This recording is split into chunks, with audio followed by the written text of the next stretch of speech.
What's going on, campers? Today we are doing a review on Peter Anthony's fan-made film. It's a Friday the 13th fan film called Roseblood. Now, I highly suggest everybody go watch the film on YouTube. It's free. That's right, free. What's better than free? Come on, you guys. This is going to be a big spoiler review, so if you don't like spoilers, I highly suggest stop this here. Go watch the film. I'm going to put the link down in the description below. Again, watch it, come back, and let's talk about this film because I have a lot of stuff I want to talk about, and this is going to be a good review, I hope. So, I'll see you guys at camp. Campfacer.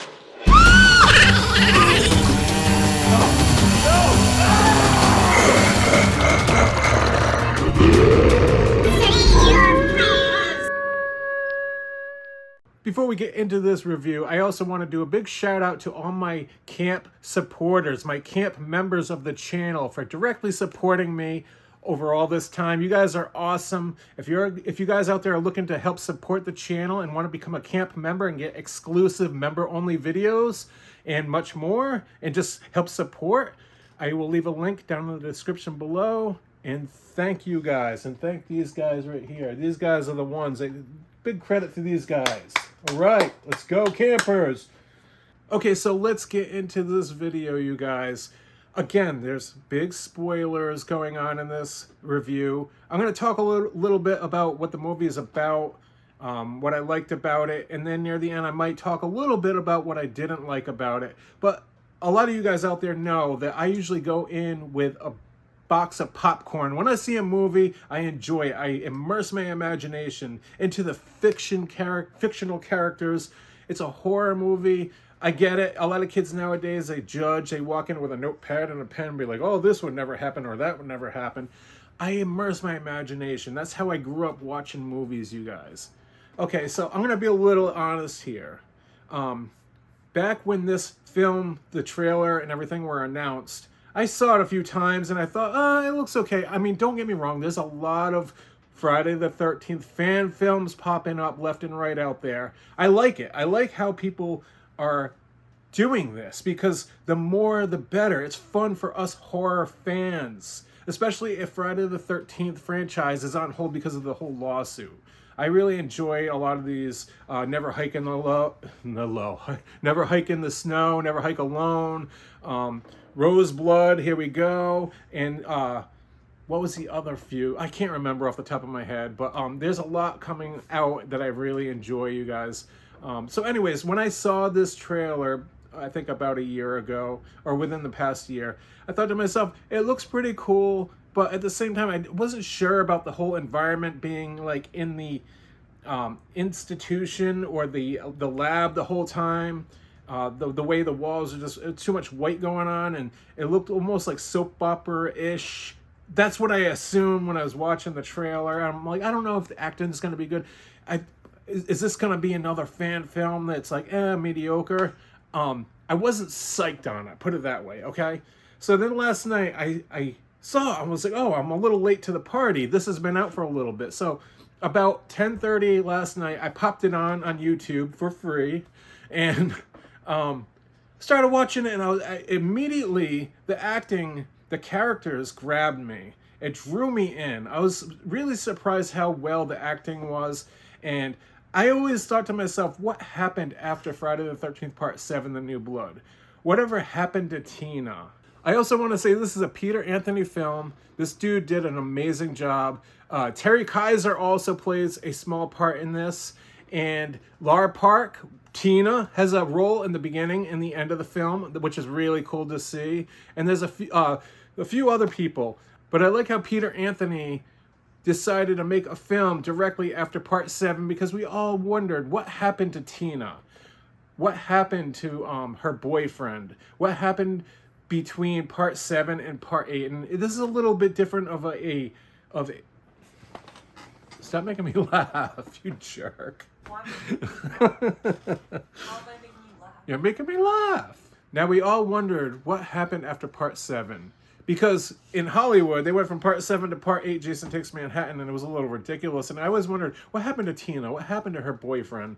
Um, so I like the fact that Peter Anthony decided to make a fan film of directly after the events of part 7, when Tina and the house blew up, and she had her father drag Jason to the bottom of the lake, and she ended up in a facility, the government, they're doing a lab, they're doing experiments or testing on her. We get to see all this for once, you know, and that's really cool. And I liked how the acting, the roles took place on what they planned on doing with Tina. And then all of a sudden, throughout the film, you see Rose, the younger girl Rose, being pulled into the facility. And that's where the name Roseblood comes into play, the new blood. It was kind of a cool little tie-in there. And in this movie, I'm going to tell you guys, I liked all the Easter eggs. There was a lot of cool little things that I noticed throughout the movie. The funny Star Wars parts in there, that was kind of funny. The Force, because, you know, there was like that little Tina using the Force, but then the oven mitts that he was using to like protect his hands when he was trying to make Tina move the magnet across the table. That was kind of funny. There was another Easter egg I liked in this movie from Rambo First Blood. I grew up watching that movie. Now, I remember back when my grandparents, we had the VCR going, and we had a bunch of blank video VHS tapes. And if you guys remember, you could fit 3 movies on a tape. And I remember they were handwritten on the spine on this little sticker. And when I was a kid, I remember there was a movie called Force 5. Then there was Emmett Otter's Christmas. And at the bottom of that, there was a movie called First Blood.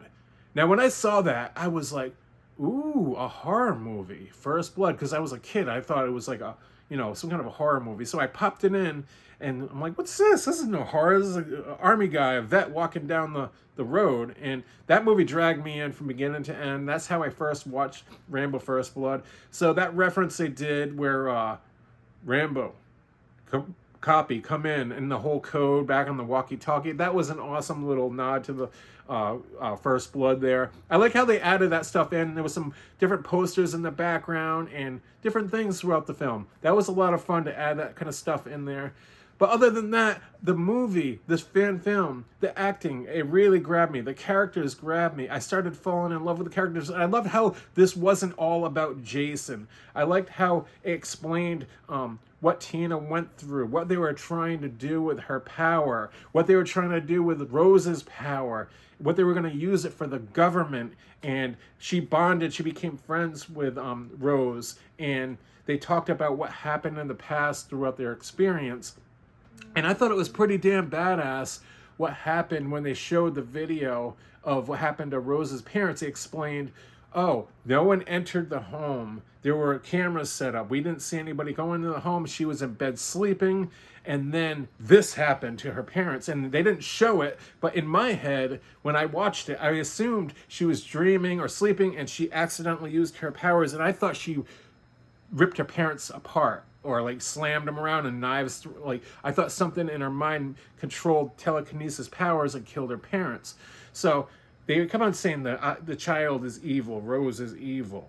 And that to me, it felt like the movie, you know, Akira, Tetsuo. I thought almost like, oh, she has this like overpowering, she can't control it, but it's so beyond what Tina can do. Tina can move stuff with her mind.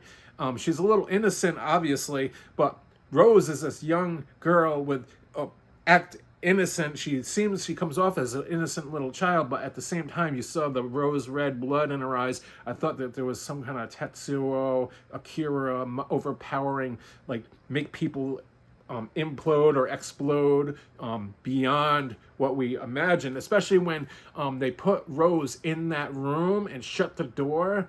And you heard all the people screaming, banging, help, help. And Tina's like, oh my God, get her out of there. And all of a sudden, when I saw the knife come through the door, for a second I thought, is Jason already in here? Who's doing this? Is she screaming because there's somebody killing? And then I thought, oh, maybe she made the knife go through the door with her mind and it killed maybe she was the one killing everybody. I didn't get it, but then I saw blood coming out from underneath, and I thought that was cool when she walked out. Rose, Rose, you okay? And she's like, this is not my blood. Then I thought, oh, okay, so she ended up killing all those people. I didn't know exactly what happened in that part, but I have things building up in my head. This is what's cool about this fan film. That being said, later on, I'll get to that part in a little bit. But I also liked how I loved Peter Anthony's acting in this. Peter Anthony, you did a good job. Peter Anthony, again, you guys, I'm going to give this 2 thumbs up right now. Peter Anthony did an amazing job on this film. His acting was awesome. Really believable acting, especially when he got in that fight with the Duke. The argument, and when the Duke's like, his wife will get it, or whatever he says about his wife, he's like, he slams him up against the wall. That was awesome. He plays he has a really badass, mean general acting in that film. I really enjoyed the way the special team had like that whole like each had their special abilities, whether it be with a machete, one guy with a shotgun, I forget his name, and then the girl that knows how to keep everyone in line or whatever. She swallows a bullet with a shot. That was awesome. There was really cool parts throughout this. I've seen the film twice already. Once last night and then once this morning. I was showing my wife. Everyone seemed to enjoy it so far. It was a very big surprise in this film. I do have to admit, the ending was fantastic. It threw me for a loop, okay?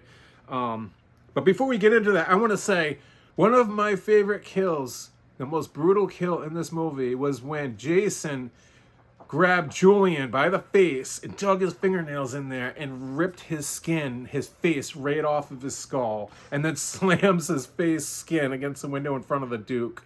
That was brutal. That was badass. All you guys, if you have not seen this, I feel bad that you're watching the review right now, because a lot of these kills were badass brutal. The actor who plays as Jason had that big brutal walk. The movements were on, the quick head turns, the slamming and back breaking, and the way he would jam somebody in the eye. Oh my god, so bloody, so brutal. When he rips the eye out of Peter Anthony's head, now he's blind. That was so gross. I thought for a second maybe he was going to leave him blind, but leave him alone, so now he has to spend the rest of his life as a blind dude. But then he cracks his neck. That was badass. There was a lot of surprise with Jason. One of the coolest kills, too, was when Jason grabbed the weed eater from Part 7, and what's her name? One of the girl specialists. I can't remember her name. I apologize for this, you guys. She holds a gun, and it's like, click, and there's no bullet. She's like, fuck it. She puts her arms out. She knows she's dead. The weed eater to the stomach. Oh, my God, that looks so gross, man. And then the bullet falls. I like how they add. I kind of was like, oh, the bullet's in her stomach. Wait a minute. All of a sudden, ding, ding, ding, there's a bullet. That was awesome. Really cool ideas in this, you guys. It threw me for a loop. I was very surprised about this movie. Again, a lot of people think, an hour and a half being stuck in one building, but the characters in the story made me, it grabbed me, it pulled me in, it made me finally get to see what happens to Tina and what they went through and how they brought Jason back there. I don't know what they were going to use Jason for in the government, though. I don't know, because they wanted him to come back and they were going to kind of take him over and take control of him. I don't know what the plan was there, because obviously it didn't work out so well. But we all expect that to happen. I get why they're going to try to use Rose, because she's a child. They can kind of like brainwash her or something and use her for a government experiment or to, for the army and stuff. But Jason, I don't know what they planned on doing there. But let's get into what happens later, you guys, okay? When Rose and Tina are tied up in the chairs and Jason comes in and ends up killing everybody in the room there, Tina wakes up and takes over Jason a little bit, holds him back, and they both end up holding him back from killing them. And he's struggling and he can't move his arms. But then Rose finally uses her power. Now, when I first watched this, I was like, all right, I get to see why she's so evil, what everyone's seeing, why she's so badass. All of a sudden, the Halloween theme music kicks in, and Michael Myers is standing by her with fire around the floor. And I was like, whoa, what? Right now I got goosebumps thinking about it. I'm like, what the fuck? Michael Myers? And then I'm like, oh, no way. She's bringing Michael Myers back, like from hell or something. And I'm like, that's her power. That's why the knife earlier came through the door. It was Michael Myers' butcher knife. And earlier in the film, the second time watching it, when she is drawing something on her desk and the camera's coming over her shoulder, you can't really see what she's drawing. But the second time watching it, you could see she's drawing like a square of fire, and Michael Myers, the back of his hair, like looking the other way. And I'm like, oh, no shit. That was a badass idea. Some people might think like, well, wait a minute, that can't happen. Oh, this is dumb. But that to me was great. That was a surprise. I loved that. And the fact that like she can bring him there and use him as a weapon against whatever she wants, basically.